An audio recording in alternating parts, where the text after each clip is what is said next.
Queridos, a paz do Senhor Jesus, bem-vindos a mais um vídeo. E sem muita enrolação, eu hoje quero falar com você sobre o propósito que existe além da tormenta. Eu quero dizer algo hoje para confortar teu coração, para te trazer consolo através da própria palavra do Senhor. A palavra de Deus, nessa passagem que a gente vai ler já já, nos mostra assim algo extraordinário. A tormenta nem sempre é o fim, às vezes ela é só o caminho.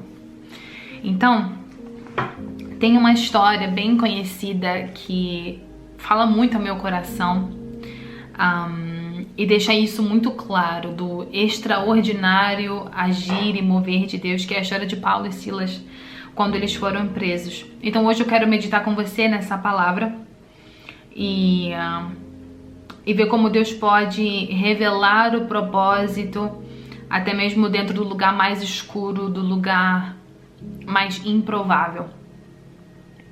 Então eu quero ler com você lá em Atos 16, do 16 até ao 34. Diz assim a palavra do Senhor: E aconteceu que, indo nós à oração, nos saiu ao encontro uma jovem que tinha espírito de adivinhação, a qual adivinhando dava grande lucro aos seus senhores. Esta, seguindo a Paulo e a nós, clamava dizendo: Estes homens que nos anunciam o caminho da salvação são servos do Deus Altíssimo. E isto fez ela por muitos dias. Mas Paulo, perturbado, voltou-se e disse ao Espírito: Em nome de Jesus Cristo, te mando que saias dela. E na mesma hora, saiu. E vendo seus senhores que a esperança do seu lucro estava perdida, prenderam Paulo e Silas e os levaram à praça, à presença dos magistrados. E apresentando-se aos magistrados, disseram: Estes homens, sendo judeus, perturbaram a nossa cidade e nos expõem costumes que não nos é lícito receber nem praticar, visto que nós somos romanos. E a multidão se levantou unida contra eles, e os magistrados, rasgando-lhe as vestes, mandaram açoitá-los com varas. E havendo-lhes dado muitos açoites, os lançaram na prisão, mandando ao carcereiro que os guardasse com segurança. O qual, tendo recebido tal ordem, os lançou no cárcere interior e lhes segurou pés no tronco. E perto da meia-noite, Paulo e Silas oravam e cantavam hinos a Deus, e os outros presos escutavam. De repente sobreveio um tão grande terremoto que os alicerces do cárcere se moveram, e logo se abriram todas as portas e foram soltas as prisões de todos. E acordando o carcereiro, e vendo abertas as portas da prisão, tirou a espada e quis matar-se, cuidando que os presos já tinham fugido. Mas Paulo clamou com grande voz, dizendo: Não te faças mal nenhum, que todos nós estamos aqui. E pedindo luz, saltou dentro e trêmulo se prostrou ante Paulo e Silas, e tirando-os para fora disse: Senhores, que é necessário que eu faça para me salvar? E eles disseram: Crê no Senhor Jesus Cristo e serás salvo, tu e a tua casa. Eles pregavam a palavra do Senhor e a todos os que estavam em sua casa. E tomando-os ele consigo naquela mesma hora da noite, lavou-lhes os vergões e logo foi batizado, ele e todos os seus. E levando já a sua casa, lhe pôs a mesa, e na sua crença em Deus alegrou-se com toda a sua casa. Amém. Essa história, ela tem um impacto muito grande. Mas então vamos lá, vamos ponto por ponto. O primeiro ponto aqui é a caminhada de Paulo e Silas. Paulo e Silas, eles não estavam fazendo nada de errado. Muito pelo contrário, eles estavam ali obedecendo e fazendo justamente aquilo que o Senhor tinha designado eles a fazer. Eles estavam pregando, libertando cativos, levando esperança através da palavra, levando esperança através do Evangelho. Então, em Atos 16, quando eles libertam aquela jovem, né, que era usada e explorada espiritualmente, os donos, que automaticamente, então, através da libertação daquela jovem, não estavam mais lucrando, eles se revoltaram. Resultado: Paulo e Silas são arrastados, espancados, humilhados e jogados na prisão. Não só na prisão, como no cárcere interior. E eu já vou voltar depois a esse ponto. Às vezes obedecer a Deus não te livra da aflição, e sim te leva justamente para dentro dela. Mas como o agir de Deus ele é perfeito, como os planos do Senhor são maiores do que os nossos, é justamente na prisão que Deus revela o que não poderia ser visto em outro lugar. E aí nós passamos então para o segundo ponto. A prisão, um lugar que não faz sentido. Então nós temos Paulo e Silas presos, feridos, cansados, injustiçados, dentro do ambiente mais sombrio da cidade. As prisões romanas, elas não tinham estrutura absolutamente nenhuma, né? Sem cama, sem janela, sem higiene, era um buraco escuro, um buraco úmido, construído literalmente debaixo do solo, né? Então, as prisões elas costumavam ser divididas em 3 partes. A parte externa, onde os presos que estavam ali conseguiam ainda ter algum acesso à luz, ver a luz do dia. E temos a parte interna, que é mais escura e mais úmida. E temos o cárcere interior, que é o que a Bíblia nos diz, onde ficavam os prisioneiros mais perigosos, entre aspas, aonde a segurança era mais reforçada, vamos dizer assim. Então era o fundo do fundo, era o nível mais profundo da prisão, das prisões romanas. Então, aonde os nossos queridos foram parar? No cárcere interior, no fundo do fundo da prisão. Como se já não bastasse isso, eles estavam com os pés num tronco, uma espécie de madeira com buracos onde os dois estavam fixados, né? Então cada movimento que eles faziam doía cada vez mais, a ponto de ser uma tortura, né? Então cada vez que eles mexiam, cada vez doía mais, a dor intensificava, e a prisão representa aquelas situações que não desconfia do agir de Deus, mas que a gente se sente com medo, inseguros, injustiçados. E é quando a gente pensa, poxa, eu não deveria estar aqui, por que isso está acontecendo comigo? Senhor, eu te obedeci e agora estou sendo preso e estou sofrendo. E todos nós passamos por prisões invisíveis, né? Seja prisões emocionais, de circunstâncias, de injustiças, de algumas perguntas, várias perguntas sem respostas, mas é exatamente aí que a história ela muda por completo. E nós passamos então ao terceiro ponto dessa história, que é quando a alma quer desistir, mas o espírito se levanta. A Bíblia nos diz então ali que aproximadamente à meia-noite, né, Paulo e Silas eles estavam orando e louvando. Eu acredito que meia-noite significa e representa um momento mais escuro, um momento de silêncio, um momento onde ninguém te vê, onde você deita no seu travesseiro e a dor se intensifica, onde as tuas preocupações vêm à tona, onde os teus medos tentam te dominar, onde a sua mente ela é atacada por inseguranças, por preocupações. Mas Paulo e Silas, na meia-noite eles fizeram, mas Paulo e Silas à meia-noite eles fazem algo que muda tudo. Eles não esperam a libertação para adorar, eles adoram antes mesmo que algo aconteça. E isso nos ensina algo muito valioso.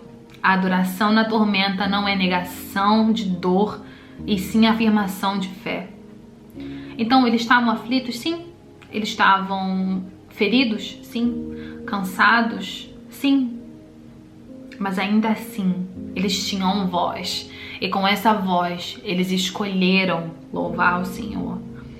Então não importa se te jogaram no lugar mais profundo da prisão, não importa se você está no último nível da prisão, no lugar mais insalubre, no lugar mais escuro, no lugar mais úmido, no lugar mais sujo, não importa se os teus pés eles estão presos a um tronco e pedindo que os teus movimentos aconteçam, não importa se você está machucado, se você está ferido, você ainda assim continua tendo acesso direto, porque o véu foi rasgado. Ainda assim você continua tendo a opção de louvar. Ainda assim o teu louvor e a tua oração, a tua adoração não podem ser impedidos.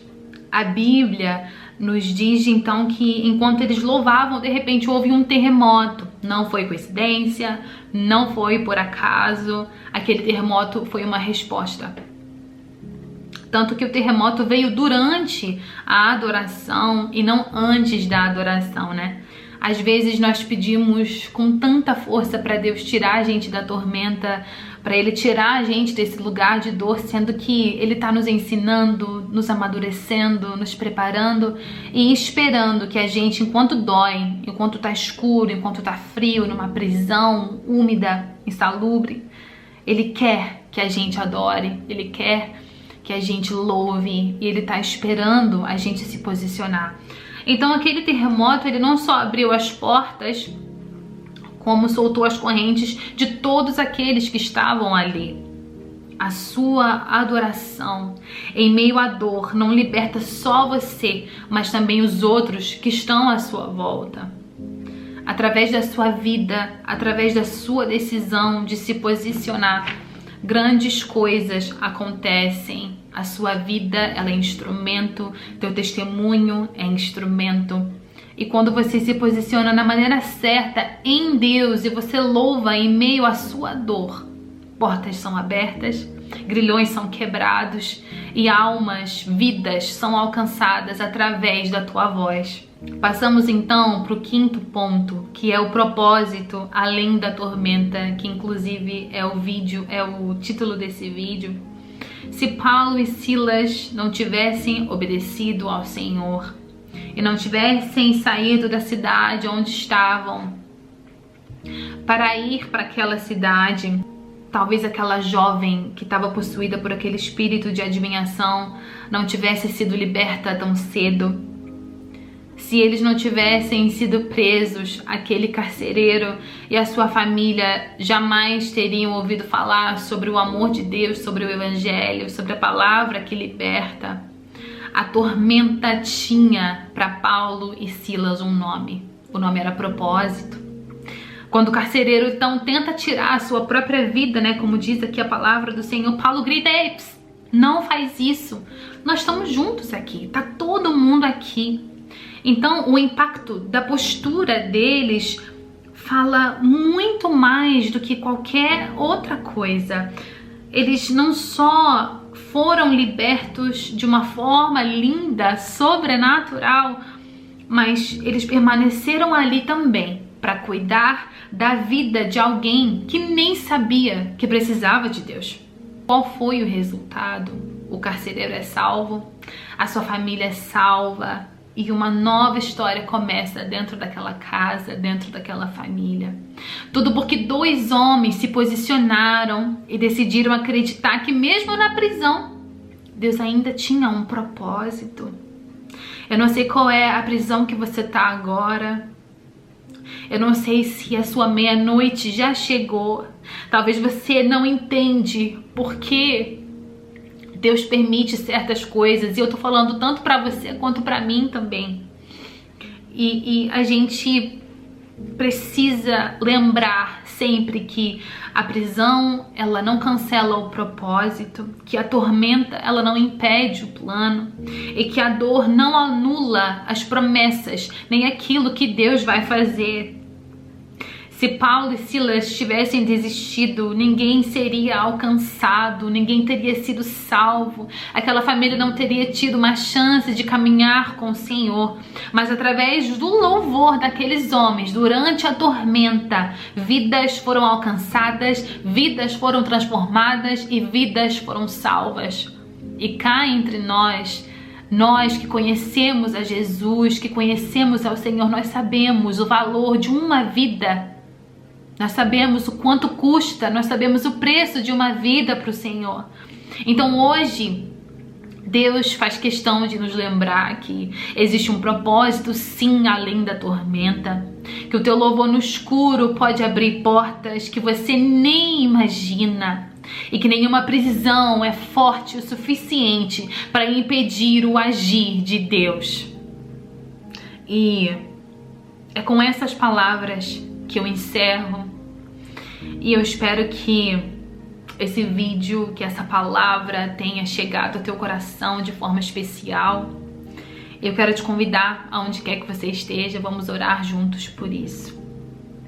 Querido Senhor, queremos te agradecer mais uma vez pela tua palavra, que é completa. A tua palavra que nos ensina, que nos corrige, que chama a nossa atenção. Senhor, queremos te pedir que o Senhor nos dê coração e coragem, assim como de Paulo e Silas, que entenderam, Pai, que na tormenta existe um propósito. Entenderam, Pai, que a adoração na tormenta, ela não é negação de dor, e sim afirmação de fé. Que nós possamos, Senhor, parar de murmurar, que nós possamos, Senhor, depositar toda a nossa confiança em Ti, que o Senhor venha ser nosso abrigo, nossa segurança, nossa base, Senhor, que nós possamos construir a nossa casa, Senhor, na rocha que és Tu. Nos ensina, Pai, a enfrentar os nossos problemas, as nossas prisões, a nossa hora, Senhor, de escuridão, a nossa meia-noite de forma diferente. Em nome de Jesus, coloque em nossos lábios, Senhor, o cântico de alegria. Coloque em nossos lábios, Senhor, um louvor puro, sincero. Porque nós precisamos entender e cremos que através do nosso louvor, portas se abrirão, grilhões serão destruídos, Senhor, e vidas serão alcançadas através da nossa história, através do nosso testemunho. Obrigada pela tormenta, Senhor, porque é na tormenta que o Senhor nos ensina, que o Senhor nos aperfeiçoa, que o Senhor nos amadurece, que nós possamos, Senhor, olhar para as nossas situações difíceis hoje com olhos de amor, olhos de fé e olhos diferentes, Senhor. Obrigada porque os teus planos são melhores do que os nossos e a tua vontade ela é boa, perfeita e agradável. Te louvamos e te agradecemos, Senhor, em nome de Jesus. Amém. Então é isso. Que o Senhor continue te abençoando e que nós possamos entender hoje o valor e o poder do nosso louvor. É isso? A gente se vê no próximo vídeo, então. Que Deus te abençoe. Beijo. Tchau.